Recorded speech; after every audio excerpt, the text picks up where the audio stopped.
internet capital markets. We want to begin, Shubhendu, first. What is, it's a very, very interesting topic. Very sort of the themes are very similar to what at least I noticed with the ICO offerings, right? Initially, back in the day, 2017 cycle, we used to talk about ICOs, coin offerings.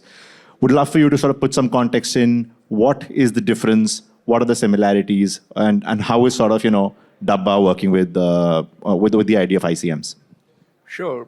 To start with some of the similarities, if I have to talk about, the similarity stands on the capital formation side, right? Back then in 2017 cycle, we had this big push for the token launches and raise capital, but it did not had a meaningful governance, the token exchange mechanisms where people could trade the assets in the right way. There was not liquidity enough on those tokens, right? People were launching those tokens, raising that capital, and all of a sudden vanished, right? So there was no regulation around it, no self-discipline, and it was more of a boom. People participated and it went on.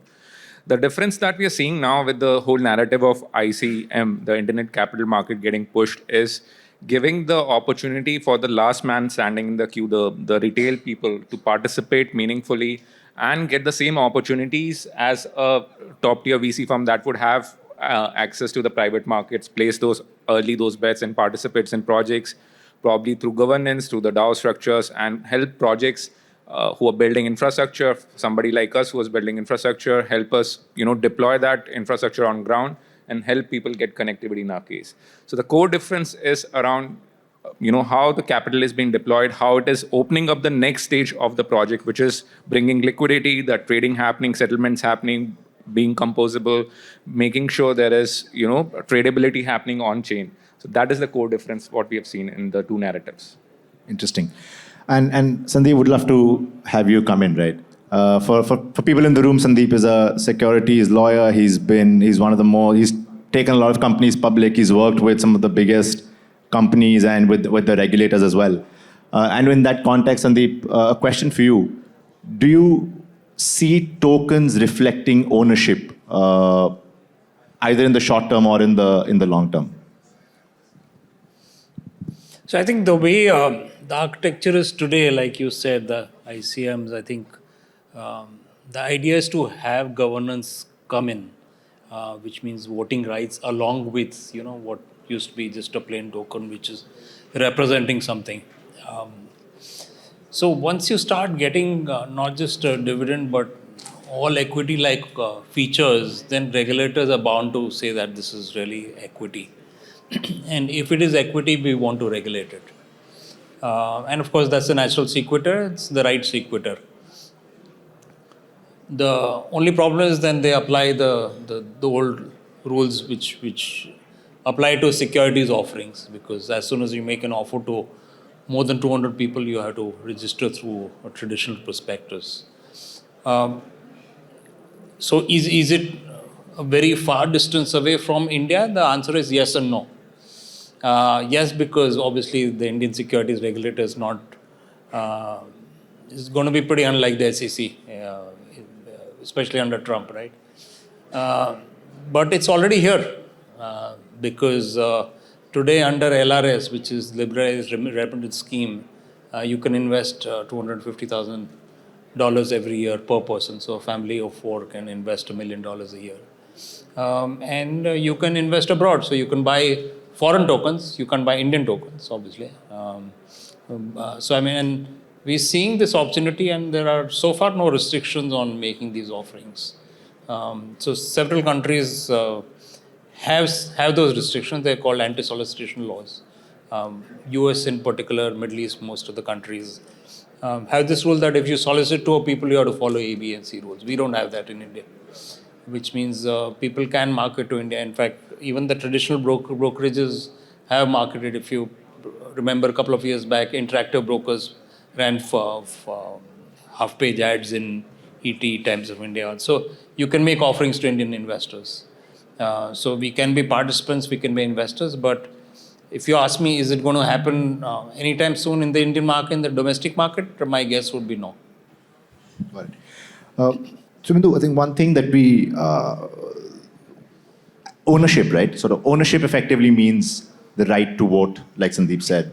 the right to revenue, the right to be a part of meaningful trajectory of the company, and which is, I think, the key difference from the ICO boom. The ICO boom was basically just sort of, everybody just riding the wave till, you landed up on the shore without any money in your wallet, right? In that context, how does a company like yours think of this? I know you made a presentation also talking about how Dabba is, sort of promoting the internet as part of the internet capital markets. I think one very interesting stat that I saw was, which was surprising to me, is that 50% of India still today lives without internet, which was, in the world that we live in, it's sort of internet is all pervasive. So in that context, we'd love to understand how is Dabba taking steps in that direction and sort of becoming a proof of concept for the regulators to tomorrow be like, okay, this model seems to be working in a certain fashion and therefore is something that needs to be looked at. I think that's a great question to understand. We need to go a little deeper to understand the difference between the previous cycles and now how, with a mature approach, projects are thinking about the whole rollout of their tokenomics, right? So if you look at the ICM mechanics now, right, governance is a core part of the offering. The whole pitch is around, and the whole execution is around decentralization, right? While the capital formation is one critical angle of this whole tokenomics part, but equally important is the governance and the DAO structures that are getting created as part of this offering, right? The core impact the projects that are bringing in this cycle is that giving the ownership and the equal representation by decentralizing the governance part, which essentially means that when you buy into a project through the ICM mechanics or different ways to participate in a project, right? You are essentially becoming a co-owner in that project, right? Until like a traditional Web 2 model where you have a IPO where there would be certain liquidation at the later stage where people come in and participate as a retailer, I'm talking about, right? Over there, you get to participate and own those, equity in those public companies. In the Web3 world, ICM is providing you that opportunity early enough when you can make life-changing money.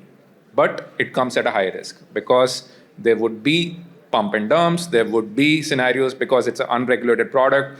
These are essentially a very high-risk product. So whenever I speak to people, if you have a high risk-taking capacity, then only participate in ICMs and the unregulated products, right? You should not be investing any of your life savings in this.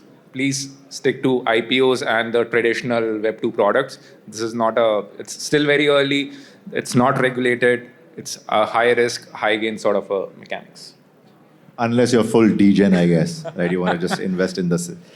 But yeah, Sandeep, interesting thing is, while we seem to be taking a certain approach, and I think a couple of panels before us we had, or the one panel before us actually was talking about how most of the regulators are actually well aware of the technology. And in some of my meetings also, I meet a few people who seem to understand it.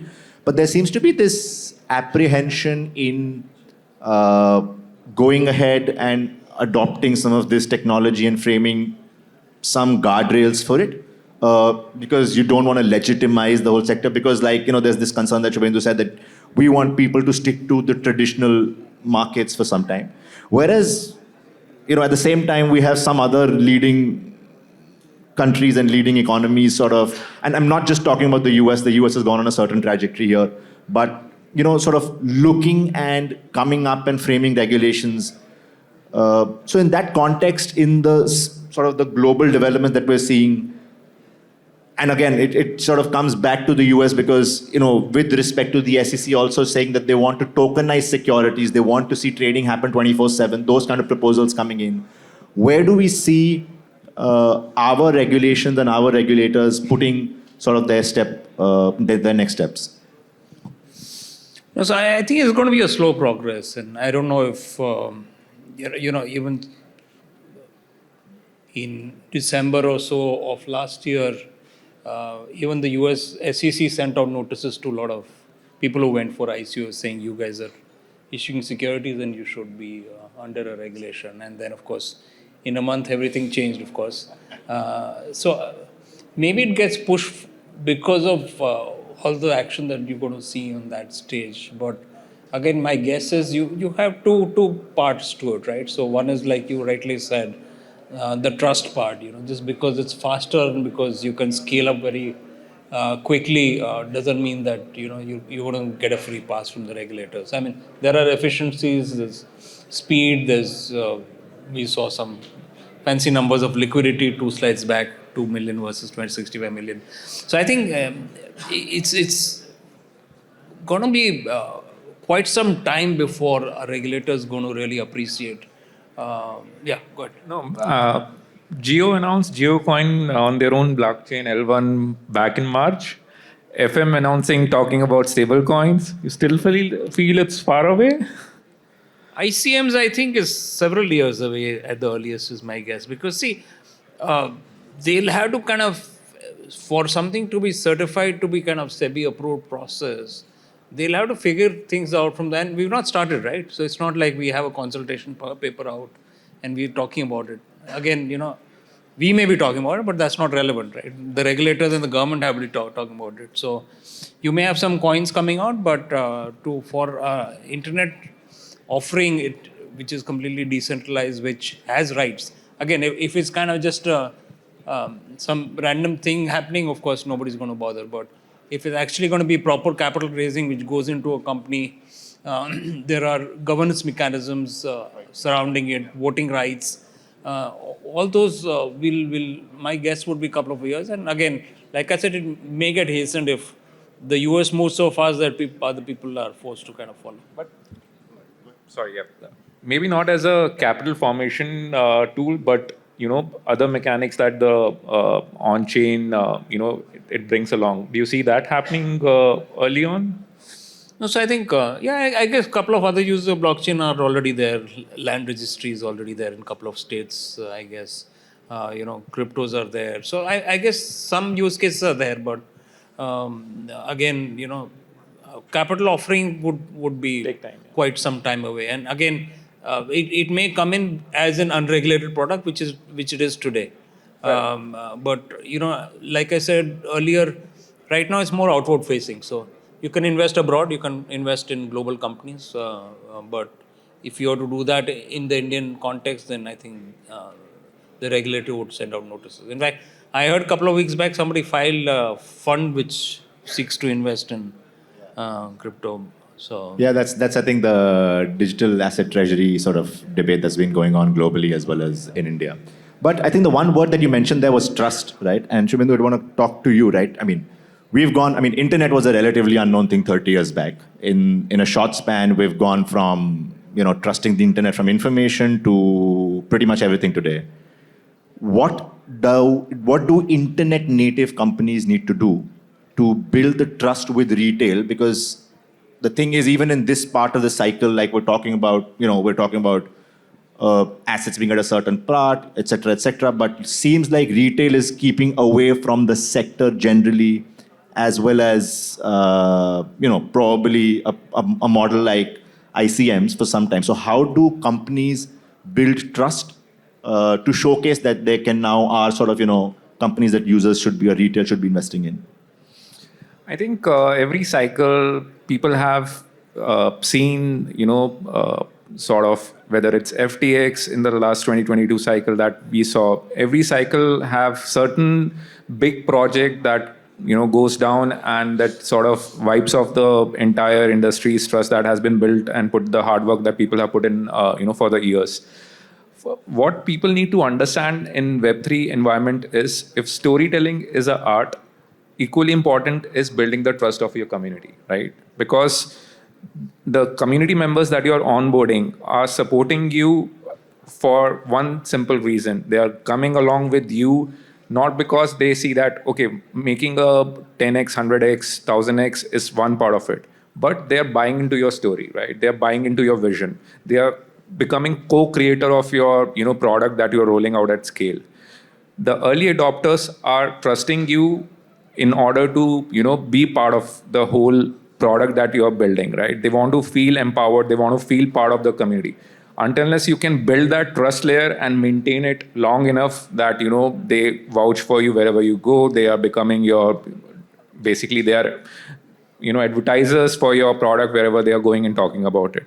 That trust is a equally important factor, as we Bonk advisory guys were talking about earlier about the whole, storytelling part, is this trust factor. And for a project like us, making sure that people are getting the sort of right governance rights, whether it's about, involvement of selecting the LCOs, making sure the token that they are getting is on chain, it's transparent, and it's liquid all the time. That is where that trust is getting built, and it needs to be maintained as we go down the road. Just one, we're sort of, we're trying to finish within time. One question, Shubhendu, for you.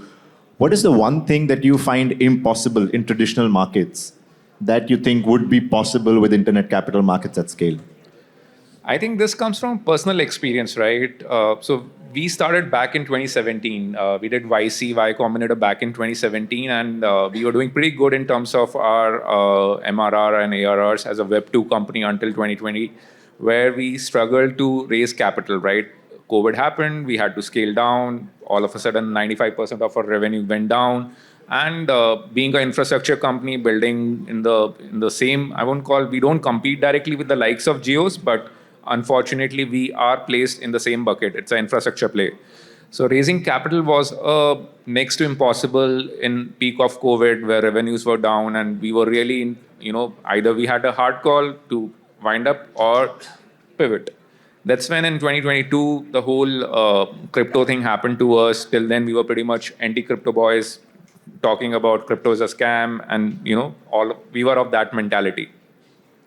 But when we realized that there is actual capital formation possible on crypto, on chain, we can decentralize the ownership, we can form capital by allowing people from all over the world to participate and deploy this capital in a meaningful way.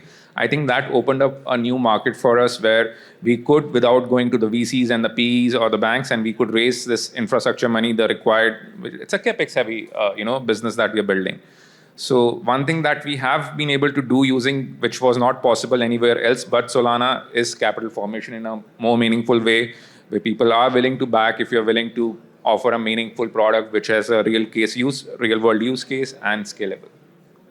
Interesting. So what you said was also being global at the same time, right? Absolutely. We have folks from over 70 countries that participate in our project. So yeah. That's interesting. So that would take some time to happen on traditional markets for sure. But Sandeep, the one question I have for you is, and would love to hear your thoughts, because you've sort of seen a lot of, you would know the context behind a lot of traditional market regulations that come up because of certain things that happen at any given point of time, and then the regulator steps in, takes certain actions, etc., etc.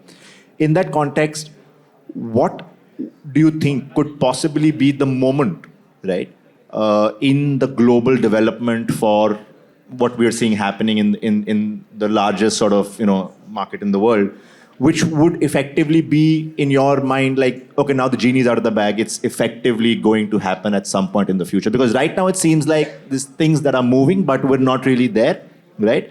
What do you think could be, with this administration having 3.5 years ahead of them, could be the moment that really settles the case in favor of internet capital markets? No, so I think one thing which should, let me answer all the three questions that you posed together. I think all three have the same answer. I think you will first of all need a framework, not just guardrails, but you need a framework for disclosures. And that's key because in the 1920s in the US, there was no disclosure laws at all. And blue chip companies would not come out with annual reports for, on average, 4 or 5 years. Right? So the concept of mandatory disclosure only happened in 1933. And of course, now most of the world follows that regime. We are actually new to that. We didn't have a disclosure regime till 1988. We had a Babu sitting saying that I'll allow you to raise X amount of money. So, till the time we have a disclosure framework which mandates something to be done. So I think, to answer your previous question as well, I think all of this does really things cheaper, faster, better, right? And also the point that you can go global very quickly. Today, if you look at traditional markets, every country puts up its own barriers. So the example I gave you of anti-solicitation laws, you can't, today I can't even set up a website which solicits US clients. And there's, we've had an action by the SEC against 9 Indian brokers around a decade back. So there is a lot of history. So I think we'll have to look at number one, building the trust for that disclosure. Number two, kind of reducing, if not eliminating, these cross-border barriers that exist. And part of that will also be for Indian context, will be the fact that we have capital controls. So money doesn't flow in and out seamlessly today. So that will also have, once I'm sure we're just a couple of years away from that fact. But whenever it happens, I think that will solve one of these issues. Perfect, folks. So I think our time's up. But the summary from the stage is with adequate disclosures and making sure that we're building in a transparent manner. The funds from the globe are available to you via Solana. So let's get cracking. Thank you so much. Thank you.